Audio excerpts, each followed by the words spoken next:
कि नए home loan जो लेने जा रहे हैं उनके लिए आज की तारीख में सबसे पहले बेहतर क्या है? MCLR बेहतर होता है या फिर अगर उनको लोन लेना है बैंक ऑप्शन भी देता है क्या कि RLLR में आप लोन ले लो, तो उनको क्या चुनना चाहिए? दोनों में से बेहतर क्या है?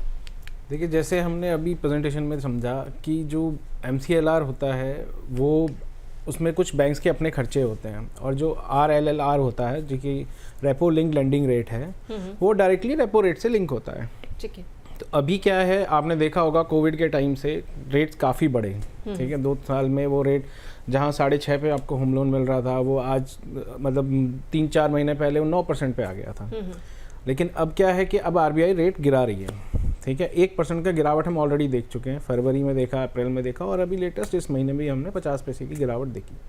तो अब कस्टमरों के लिए यही फ़ायदा है कि अब वो जो है रेपो लिंक रेट पे ही काम करें और उसी पे ही अपना लोन लें, और वो उसी टाइम पे आप बैंक को जब अप्रोच करते हैं या बैंक से जब आप लोन लेने जा रहे हैं तो आप उसी समय बैंक से बोलेंगे कि आपको रेपो रेट से लिंक ही रेट दे।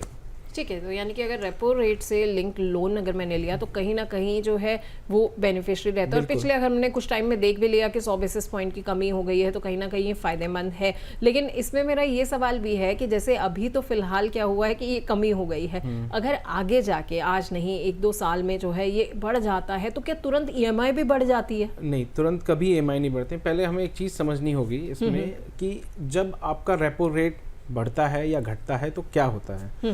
बेसिकली हर बैंक के एक अपने प्रोसेस होते हैं, तो उसमें क्या करते हैं जनरली बैंक आपका टेन्योर बढ़ा देते हैं कि अगर आपका मान लीजिए 120 महीने का लोन चल रहा है और रेपो रेट कम हुआ तो वो आपका टेन्योर कम कर देंगे, या फिर रेपो रेट बढ़ा तो आपका टेन्योर बढ़ा देंगे। कभी कभी ऐसा होता है, जैसे अभी हमने देखा बहुत मान ली रेपो रेट बहुत बढ़ा, तो उसमें क्या हुआ कि जिनका 25 साल का लोन चल रहा था होम लोन या 20 साल का लोन चल रहा था वो 30 साल भी क्रॉस कर गया। अब RBI की गाइडलाइन में 30 साल से ऊपर आप होम लोन नहीं दे सकते, ठीक है। तो फिर उसमें हुआ क्या कि जैसे ही वो टेन्योर क्रॉस होने लगा तो बैंक्स ने कस्टमर्स की EMI बढ़ाने के लिए डिमांड करा, तो वहाँ पर EMI बढ़ी। अदरवाइज आपका टेन्योर ही कम होता है या टेन्योर ही बढ़ता है। बट मैं यही समझना चाहूँगी अब MCLR और रेपो रेट में क्या हम इसमें देख सकते हैं। MCLR का जो चेंज आता है वो आता है 6 महीने में या 12 महीने में, और जो रेपो का आता है वो मतलब 1 महीने से 3 महीने में तुरंत इफेक्ट आ जाता है। अब अगर आप सोच रहे हैं कि 1-2 साल बाद रेट बढ़ेंगे तो क्या होगा, ठीक है ना, तो हमारे पास ऑप्शन तो ऑलवेज होता है कि हम किसी भी उसमें चूज़ कर सकते हैं।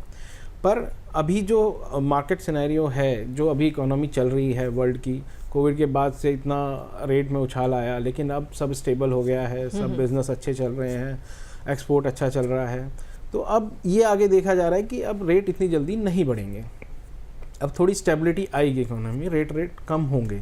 तो अभी नेक्स्ट मतलब मेरा मानना यह है कि आप देखेंगे, अगर एक्सपर्ट्स भी जो कह रहे हैं वो यही कह रहे हैं कि अभी नेक्स्ट 3 साल 4 साल आपका होराइजन अच्छा है, तो अभी आप रेपो रेट से लिंक ही आप रेट लें ज़्यादा बताए, क्योंकि अभी और गिरना है जो एक्सपेक्टेड है, तो उसका बेनिफिट आपको तुरंत लेना है तो आप रेपो रेट से ही लिंक करोगे।